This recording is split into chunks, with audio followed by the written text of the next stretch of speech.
નમસ્કાર મિત્રો, તમારું સ્વાગત છે મારી ચેનલ કિરણ લાઈફ સ્ટોરી પર।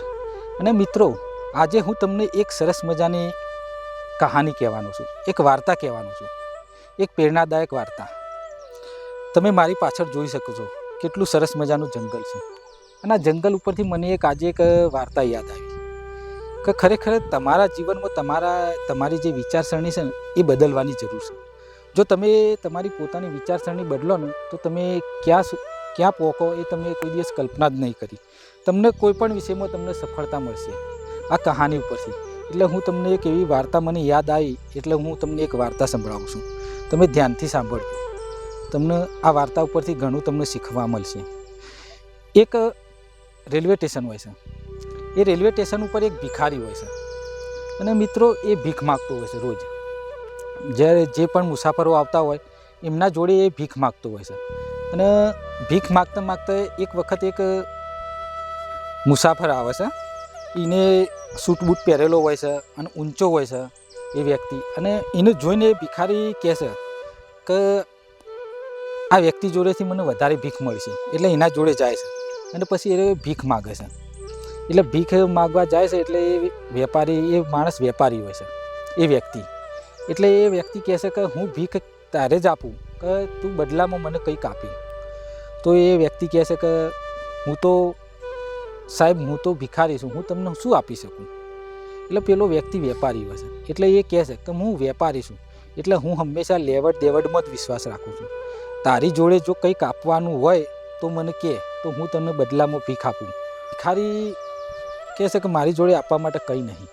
પછી એ વેપારી છે ને તો પછી કે મારી જોડે આપવા માટે કંઈ નહીં, તું મને આપીશ તો હું તમને આપીશ, એટલું કહી અને વેપારી જતો રહેશે, પોતાની ટ્રેનમાં બેસી અને પાછો એના રસ્તે જતો રહેશે।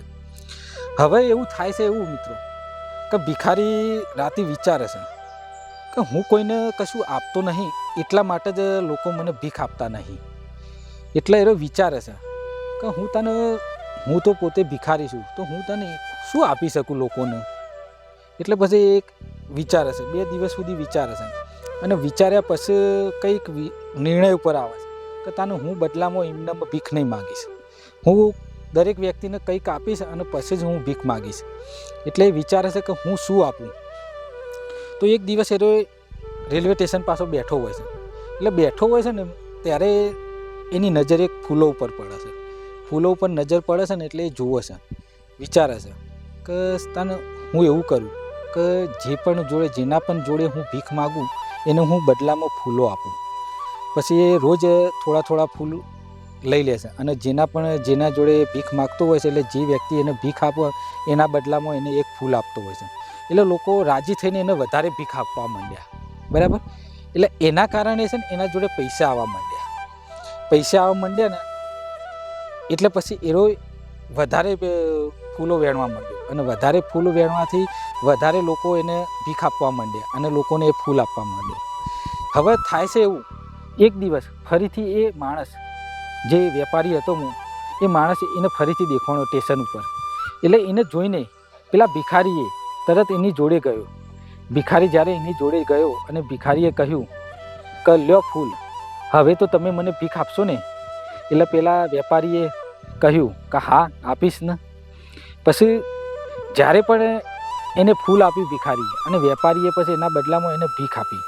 એટલે પેલો વેપારી જે લાંબો માણસ હતો ને એને કહ્યું કે ખરેખર આજે પણ તું મારા પ્રથમ વેપારી બની ગયો। આટલું કહી અને પેલો વેપારી જતો રહ્યો, બરાબર। પછી ભિખારી છે ને પાછો વિચારમાં પડે છે કે સારું આ માણસે મને કેમ આવું કહ્યું, એ પાછો વિચારે છે। એટલે પછી ખરેખર એ વિચાર્યા પછી એના મનમાં એક વિચાર આવ્યો કે હું પણ ખરેખર વેપારી બની ગયો છું। આવું થોડો ઉત્સાહ એના ચહેરા પર એક આખું અલગ જ નૂર આવવા માંડ્યું। એ ઉત્સાહમાં આવી ગયો કે હું વેપારી બની ગયો છું। એટલે ટ્રેનમાંથી જ્યારે પછી ઉતરી અને એ મોઢેથી કહેવા માંડ્યો કે હું ભિખારી નથી, હું મોટો વેપારી બની ગયો છું। આવી રીતે બૂમો પાડતો હતો, અને જ્યારે આવી રીતે બૂમો પાડતો હોય છે એટલે લોકો આજુબાજુના જે ટ્રેનમાં મુસાફરો હોય છે એ ભિખારી સામે જુએ છે અને કહેવા લાગે છે આ પાગલ થઈ ગયો છે। પછી મિત્રો થાય છે એવું કંઈ ભિખારી એ જગ્યાએ 6 મહિના સુધી છે ને જોવા જ નહીં। પછી મિત્રો 6 મહિના થઈ જાય છે, એ ભિખારી રેલવે સ્ટેશન ઉપર દેખાતો નથી। અને 6 મહિના પછી બે વ્યક્તિઓ સૂટ બૂટ પહેરેલા ટ્રેનની અંદર ભેગા થાય છે એટલે એકબીજાને હાથ મિલાવે છે અને હાથ મિલાવે છે એટલે એક વ્યક્તિ કહે છે, શું તમે મને ઓળખો છો? પેલો વ્યક્તિ કહે છે, ના, આપણે લાગે છે પહેલી વખત મળ્યા હોય એવું લાગે છે. એટલે પેલો વ્યક્તિ કહે છે કે ના, આપણે ત્રીજી વખત મળ્યા છે. એટલે કે એવું કે હા. પેલો વ્યક્તિ કહે કે મેં તમને ઓળખ્યા નહીં, કે તમે મને પહેલી વખત જ્યારે મળ્યા હતા ત્યારે તમને મને ભીખ આપવાની ના પાડી હતી. કે ઓહો, ઓળખ્યા, તમે એ જ ભિખારી છો ને? મેં તમને ભીખ નથી આપી, જેના બદલામાં તમે મને કંઈ આપવાનું ના પાડી હતી. પેલો વ્યક્તિ કહે હા, હું એ જ ભિખારી છું. અને બીજી વખત આપણે મળ્યા હતા જ્યારે મેં તમને ફૂલ આપ્યા હતા ને ત્યારે તમે મને એક વાત કહી હતી કે તું પણ મારા પઠન એક મોટો વેપારી બની ગયો છે. હવે ત્યારથી મેં વિચાર્યું કે લોકો મને ભીખ નહોતા આપતા વધારે, પણ હું બદલામાં તેમને ફૂલ આપતો હતો ને એના બદલામાં લોકો મને વધારે ભીખ આપતા હતા. એ વિચાર મારા મગજમાં ઉતરી ગયો અને આજે હું મોટો વેપારી બની ગયો છું. હું છે ને ફૂલોનો મોટો વેપારી બની ગયો છું. કે એવું? ઓહો, સરસ કહેવાય, પેલો વ્યક્તિ કહે. પછી આટલું કહી અને બંને વ્યક્તિઓ પોતપોતાના રસ્તે જતા રહ્યા. તો મિત્રો, હું તમને એટલું જ કહેવા માગું છું કે ખરેખર તમે કંઈક કરવા માગતા હોય ને તો તમે તમારો વિચાર બદલો, તમારી વિચારસરણી બદલો, તમારી જે સોચ રહે એ બદલો. જો તમે કંઈક નવું વિચારવાનું વિચારશો અને પોઝિટિવ વિચારશો, કંઈક ને કંઈક નવું વિચારશો, તો જીવનની અંદર તમે આ ભિખારીના પઠમ તમે કંઈક કરી શકશો. મિત્રો, આપણને વાર્તા શું શીખવે છે? તો વાર્તા આપણને એ શીખવે છે કે સફળતા ત્યારે જ તમને મળે કે જ્યારે તમારી સોચ, તમારી વિચારસરણી બદલો તો જ તમને સફળતા મળશે. એટલે વિચારસરણીની અંદર જ આપણી સફળતા છુપાયેલી છે. એટલે પ્રકૃતિનો નિયમ છે. કોઈ પણ જગ્યાએ આ તમે જુઓ, મારી પાછળ આ પહાડવાળો ઇલાકો છે, આ જંગલ છે, અહીંયા ઘણા મોટા નાના છોડો આવેલા છે, ફૂલો આવેલા છે. એ આપણને કંઈક આપે છે અને આપણે પણ તેને કંઈક આપીએ છીએ. એટલે હંમેશા પ્રકૃતિનો નિયમ છે, તમે તમારી વિચારસરણી બદલો, તમારી સોચ બદલો તો જ તમને કંઈક મળશે. એટલે હંમેશા જીવનની અંદર તમે પોતાને નાના ના સમજો, તમે તમારી વિચારસરણી મોટી રાખો. જો સફળતા મેળવવી હોય જીવનની અંદર તો તમે તમારી વિચારસરણી મોટી રાખો.